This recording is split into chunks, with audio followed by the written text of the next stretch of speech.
टाइटनस Kong hollow अर्थ का king होने के साथ साथ आज के डेट में मॉन्स्टर्स का सबसे पावरफुल टाइटन है। इन वॉरियर्स एप्स का वो लीडर है, खुद किंग ऑफ द मॉन्स्टर उसका दोस्त है और गॉडजिला से भी ज्यादा पावरफुल टाइटन शीमो उसका पेट है। पर हमेशा से कॉन्ग के साथ ऐसा नहीं था। स्कल आइलैंड पर अपने माँ बाप को खोने के बाद वो उन खतरनाक टाइटन्स के बीच बड़ा होता है, उन मॉन्स्टर्स के बीच अपना जगह बनाता है। स्कल आइलैंड के नेटिव्स का वो प्रोटेक्टर बनता है। वो तब भी एक वॉरियर था और आज भी एक वॉरियर है, लेकिन हर किसी का एक दूसरा साइड भी एग्जिस्ट करता है। एक डार्क साइड, एक डर जो हम दूसरों से छुपा कर रखते हैं। और कॉन्ग का वो डर कोई मॉन्स्टर नहीं है, वो थोड़ा बहुत साइकोलॉजिकल है। कुछ डर को हम लोग खुद क्रिएट करते हैं, जैसे कि इमोशनल या फिर साइकोलॉजिकल ट्रॉमा जो बनते हैं किसी एक्सीडेंट से या फिर किसी वायलेंट अटैक से, या फिर कुछ ऐसा जिसे हम रोक नहीं सकते। साइकोलॉजिकल फियर का और एक रीजन है अपनों को खो देना। कॉन्ग एक ऐसा टाइटन है जो इन सभी ट्रॉमास को झेल चुका है। स्कल आइलैंड पर वो अपने मॉम डैड को अपने आंखों के सामने मरते हुए देखता है। स्कल आइलैंड जिसे वो अपना घर समझता था वो उसके आंखों के सामने खत्म हो जाता है। उसका सबसे बड़ा डर था अकेले रहना और एक दिन गुमनामी में मर जाना। गॉडजिला वर्सेस कॉन्ग में उसका ये डर भी रियलिटी बनकर उसके सामने आता है। एक टाइम ऐसा भी था जब कॉन्ग अपने जैसों को देखने के लिए खुद को ही पानी में देखा करता था।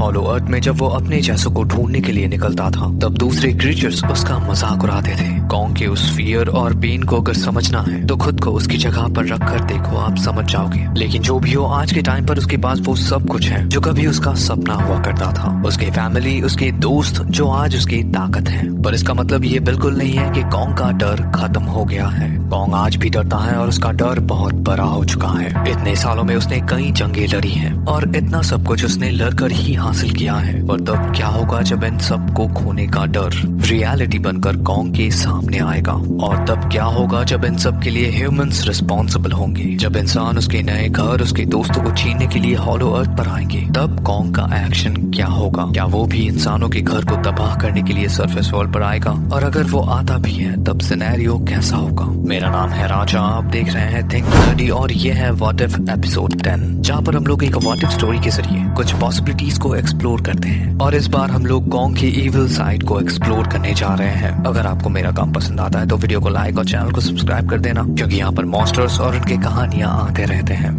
इंसान और इंसानियत से पहले इस दुनिया में टाइटन्स का राज था। कुछ टाइटन्स अपने डोमिनेंस के लिए फाइट करते थे तो कुछ अपने सर्वाइवल के लिए लड़ते थे। एंशिएंट टाइम में ये दुनिया इन टाइटन्स का बैटल ग्राउंड हुआ करता था। पर आज के डेट में सिनेरियो पूरी तरीके से बदल चुका है। इन टाइटन क्लैशेस को ह्यूमंस अपने शुरुआती दिनों से विटनेस करते आ रहे हैं और अभी रिसेंट दिनों में ये क्लैशेस बढ़ते ही जा रहे हैं, जबकि ये modern cities in Titan clashes के लिए बने ही नहीं है। सैन फ्रांसिस्को, बॉस्टन, रोम, हॉनोलुलु, हांगकांग, इन सभी शहरों को ये टाइटन्स डिस्ट्रॉय कर चुके हैं। कई सारे लाइव्स, कई सारे देशों के इकोनॉमी तबाह हो चुके हैं। इसमें सभी गवर्नमेंट बॉडीज एक होकर इन टाइटन्स के अगेंस्ट एक वॉर शुरू करते हैं और इनका पहला टारगेट होता है हॉलो अर्थ। इस कहानी की शुरुआत होती है गॉडजिला एक्स कॉन्ग के इवेंट के बाद से। दुनिया के सभी गवर्नमेंट ऑर्गेनाइजेशंस गॉडजिला, कॉन्ग और शीमो के लास्ट एक्ट से नाखुश हैं। शीमो जो एक वर्ल्ड एंडिंग थ्रेट है, जो बस कुछ ही टाइम पहले इस दुनिया को डिस्ट्रॉय कर रही थी, वो अभी हॉलो अर्थ पर बिना किसी रेस्ट्रिक्शन के घूम रही है। एक जमाना था जब टाइटन्स इस दुनिया पर राज करते थे, लेकिन आज की डेट में ह्यूमंस इस दुनिया को डोमिनेट करते हैं। गवर्नमेंट बॉडीज सबसे पहले मोनार्क और उसके रिसोर्सेज को काउंटर करते हैं, फिर वो हॉलो अर्थ पर कई सारे बेसिस को स्टैब्लिश करते हैं। गवर्नमेंट का प्लान सिंपल होता है, सरफेस वर्ल्ड सिर्फ इंसानों का होगा और हॉलो अर्थ इन टाइटन्स का। वो कई सारे टाइटन्स को अपने फायर पावर्स और टेक्नोलॉजीज की मदद से हॉलो अर्थ पर ले जाते हैं और जो टाइटन्स अग्रेसिवली बिहेव करते हैं या फिर हॉलो अर्थ पर जाने का जिनका मन नहीं होता, उनके लिए बनाए जाते हैं जाइगेंटिक मेगास। टियामेट के उस पिंक सब्सटेंस की मदद से ह्यूमंस कई सारे डेड टाइटन्स को रिजरेक्ट करते हैं और उनके मिसिंग बॉडी पार्ट्स को अपने मैकेनिकल बॉडी पार्ट्स से रिप्लेस करते हैं, जिससे उस टाइटन का पावर और ज्यादा एनहांस हो जाता है। गॉडजिला वर्सेस कॉन्ग में दिखाया जाता है कि ह्यूमंस जब भी मेगागॉडजिला को बनाने के लिए अपना प्लांट सेटअप करते हैं, गॉडजिला उसे आकर डिस्ट्रॉय कर देता है। पर हांगकांग का प्लांट सिक्योर रहता है क्योंकि गॉडजिला उसे सेंस नहीं कर पाता। ह्यूमंस उस प्लांट पर यूज करते हैं एक टाइप का फैराडे शील्ड, जो गॉडजिला के सेंसेस को या फिर किसी भी इलेक्ट्रोमैग्नेटिक सिग्नल को रोक सकता है। उसी सेम टेक्नोलॉजी को ह्यूमंस उस कोलोसियम के चारों तरफ यूज करते हैं ताकि गॉडजिला को इन ज़ॉम्बी टाइटन्स की क्रिएशन और सरफेस वर्ल्ड के उन टाइटन्स के एक्सोडस के बारे में कुछ पता ना चले। कुछ टाइम तक गॉडजिला के लिए सब कुछ नॉर्मल रहता है, उसे लगता है कि सब कुछ सही चल रहा है। पर एक दिन वो फैराडे शील्ड हटता है और Kong king of the monster के टाइटल को चैलेंज करने के लिए गॉडजिला के सामने आता है। उसके साथ होता है शीमो और उन जाइगेंटिक एप्स का एंटायर क्लैन। हॉलो अर्थ जो एक टाइम पर इन टाइटन्स का घर हुआ करता था, वो ह्यूमन इंटरफेरेंस से डिस्ट्रॉय होने लगता है।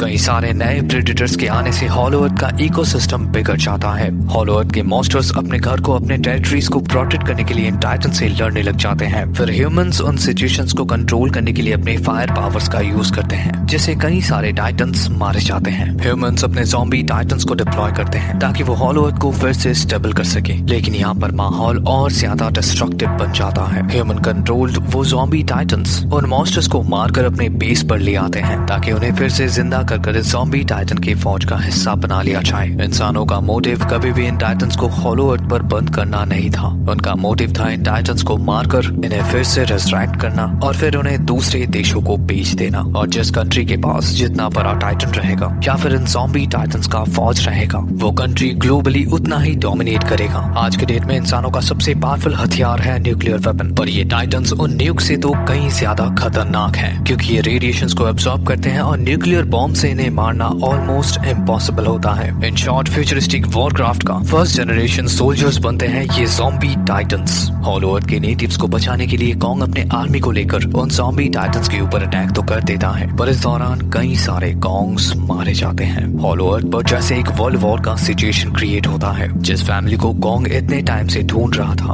उस फैमिली के मेंबर्स उसके सामने मारे जा रहे थे और इसके लिए रिस्पॉन्सिबल थे सिर्फ ये ह्यूमंस, जिस वजह से कॉन्ग इंसानों से अपना बदला लेने के लिए आता है और उसके और इन इंसानों के बीच में होता है सिर्फ एक टाइटन, गॉडजिला।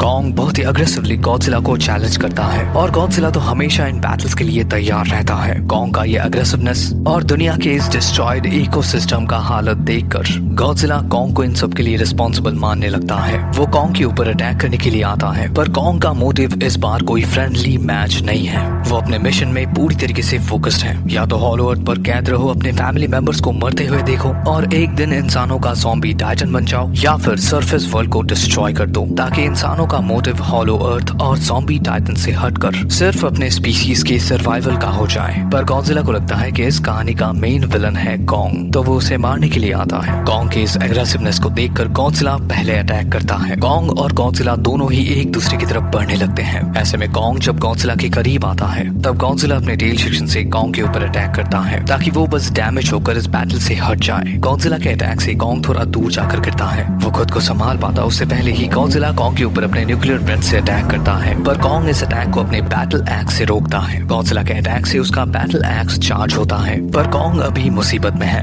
ऐसे में गॉडजिला को डिस्ट्रैक्ट करने के लिए शीमो उसके ऊपर अटैक कर देती है। गॉडजिला उस अटैक से डिस्ट्रैक्ट होता है, जिसका फायदा उठाते हुए कई सारे कॉन्ग्स गॉडजिला के ऊपर टूट पड़ते हैं। वो अपने हथियारों से गॉडजिला की बॉडी आर्मर को पेनिट्रेट करने की कोशिश करते हैं, पर गॉडजिला एक न्यूक्लियर पल्स छोड़ता है, जिससे वो सारे कॉन्ग्स एक ही झटके में मारे जाते हैं और ये शहर ऑलमोस्ट डिस्ट्रॉय हो जाता है। वो कोलोसियम जिसे गॉडजिला अपना नया घर समझ रहा था, वो भी राख हो जाता है। इस कोलोसियम के साथ गॉडजिला का एक साइकोलॉजिकल फैक्टर जुड़ा हुआ था। एनिमल्स को जहाँ पर खाना मिलता है वो वहीं पर रुक जाते हैं, जहाँ पर सोने मिलता है वहीं पर रह जाते हैं, पर कुछ एनिमल्स को अपना घर चाहिए होता है जहाँ पर वो दिन के आखिर में आकर रेस्ट कर सके, और ये कोलोसियम गॉडजिला के लिए वैसा ही घर था। और इसी रीजन से यहाँ से गॉडजिला 7 समंदर पार टियामेट को मारने के लिए जाता है, फिर इजिप्ट, फिर हॉलो अर्थ, आखिर में रियो में उस बैटल को खत्म करके वो अपने घर उस कोलोसियम में लौट आता है। गॉडजिला का मेन मोटिव है नेचर के बैलेंस को बनाकर रखना, पर गॉडजिला को भी ये पता है कि वो नेचर का एक अनस्टॉपेबल फोर्स है, जिसका एक गलत एक्ट नेचर के इस बैलेंस को बिगाड़ सकता है। गॉडजिला सरफेस वर्ल्ड पर खुद को रिवील करता है ताकि वो उन म्यूटोस से इस दुनिया को बचा सके, पर आज वो इस मैसिव डिस्ट्रक्शन के लिए रिस्पॉन्सिबल है, जबकि उसका मोटिव तो इन्हें बचाने का था। एक टाइम था जब इस दुनिया में टाइटन्स का राज हुआ करता था, पर आज ये दुनिया इंसानों की है। गॉडजिला उस डिस्ट्रॉयड कोलोसियम को देखकर बस ये सब सोच ही रहा था कि तभी कॉन्ग अपने बैटल एक्स को गॉडजिला के स्पाइन के अंदर गाड़ देता है, जिस एक्ट से गॉडजिला बहुत ही ज्यादा गुस्सा हो जाता है। वो अपने टेल सेक्शन से कॉन्ग के ऊपर अटैक करता है, जिससे कॉन्ग गॉडजिला से दूर जा गिरता है। गॉडजिला अभी जब अपने डोर्सल ब्लेड्स को चार्ज करने की कोशिश करता है, तब उसके स्पाइन के टूटे हुए डोर्सल ब्लेड से निकलता है ब्लू न्यूक्लियर फ्लेम, और वो गॉडजिला के बॉडी से निकलकर हवा में फैल जाता है। गॉडजिला अपने एनर्जी लेवल को कम करने की कोशिश करता है, पर उसका बॉडी बॉडी खुद के ही छोड़े हुए ब्लू न्यूक्लियर एनर्जी को एब्सॉर्ब करता रहता है। गॉडजिला इस पूरे एनर्जी को एक साथ रिलीज करने की कोशिश करता है तो वो एक पावरफुल न्यूक्लियर पल्स छोड़ता है,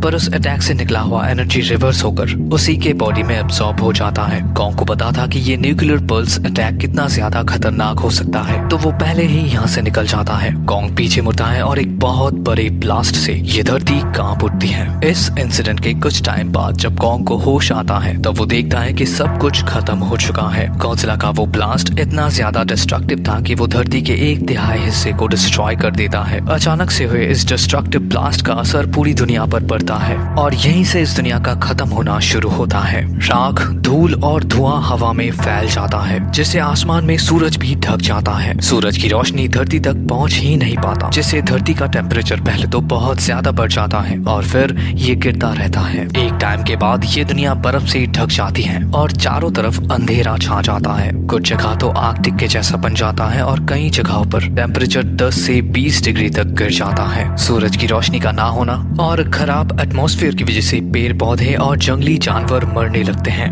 गॉडजिला के उस ब्लास्ट से जो रेडिएशन निकलता है वो इंसानों के लिए जानलेवा होता है। मैलन्यूट्रिशन और कई सारे डिजीज से ह्यूमैनिटी सफर करने लगता है। वो रेडिएशन इंसानों के लिए स्लो पॉइजन का काम करता है और इसी तरीके से इंसान अपने अंत की तरफ बढ़ने लगते हैं, जहाँ पर इंसान रेडिएशन सिकनेस, भूख और खतरनाक बीमारियों से मरने लगते हैं। वहीं सरफेस वर्ल्ड के टाइटन्स के लिए ये वेदर बस मौसम की तरह होते हैं, क्योंकि करोड़ों सालों से जो टाइटन्स सरफेस वर्ल्ड पर एग्जिस्ट करते थे उन्होंने उस टाइम को भी एक्सपीरियंस किया है जब धरती बहुत ही ज्यादा रेडिएटेड हुआ करता था, और उस टाइम को भी एक्सपीरियंस किया है जब धरती आइस एज में ढका हुआ था। तो उन एंशिएंट टाइटन्स के लिए ये एनवायरमेंटल शिफ्ट कोई नई चीज तो नहीं है, पर उन ज़ॉम्बी टाइटन्स के लिए ये सब कुछ नया है, क्योंकि वो इंसानों के कंट्रोल से छूटकर इस दुनिया में जिंदा रहने की कोशिश करते हैं। पर उनके बॉडी में मैकेनिकल पार्ट्स होने की वजह से एक टाइम के बाद उनमें रस्टिंग शुरू होता है और उसी से इन्फेक्ट होकर या फिर कमजोर पड़कर नेचुरली या फिर किसी टाइटन के हाथों मारे जाते हैं। कॉन्ग ने जिस फैमिली का सपना देखा था वो एक सपना ही बनकर रहता है। जिन एप्स को इंसानों ने ज़ॉम्बी टाइटन्स बनाया था वो एक टाइम के बाद मर जाते हैं और बाकी बचे एप्स हॉलो अर्थ पर जिंदा रहते हैं, जबकि कॉन्ग और शीमो अर्थ के 2 अल्फा प्रेडेटर्स सरफेस वर्ल्ड पर सरवाइव करते रहते हैं। ये कॉन्ग का ही एक डरावना सपना है जो सच होकर उसके सामने आता है। तो फ्यूचर में अगर कभी कॉन्ग इविल बन जाता है या फिर वो अपने एप आर्मी और शीमो की मदद से गॉडजिला को खत्म कर देता है, तब इस दुनिया में सिर्फ केओस और डिस्ट्रक्शन का राज होगा। सरफेस वर्ल्ड पर इंसानियत का नामो निशान मिट जाएगा। ये दुनिया फिर कभी पहले जैसी नहीं होगी। एक डीमोटिवेटेड कॉन्ग और गॉडजिला के बिना इस दुनिया में सिर्फ डर, अंधेरा और बर्फ का राज होगा। पर कभी न कभी इस आइस एज का चैप्टर भी खत्म होगा। इतने टाइम तक शायद कॉन्ग जिंदा ना बचे, पर अगर हॉलो अर्थ के उन सारे टाइटन्स को सरफेस वर्ल्ड पर आने का रास्ता मिल जाता है तो फिर से इस सरफेस वर्ल्ड पर टाइटन्स का राज होगा और शायद तब कोई नया चेहरा सामने आएगा जो अर्थ के किंग ऑफ द मॉन्स्टर के थ्रोन पर बैठेगा और इस दुनिया को अपने शर्तों पर चलाएगा। And that's the video guys. Video कैसा लगा कमेंट में जरूर बताना। अगर आपके माइंड में कुछ थ्योरीज हैं तो वो भी बता देना। तो मिलते हैं आपसे अगले वीडियो में। Till then take care and peace out.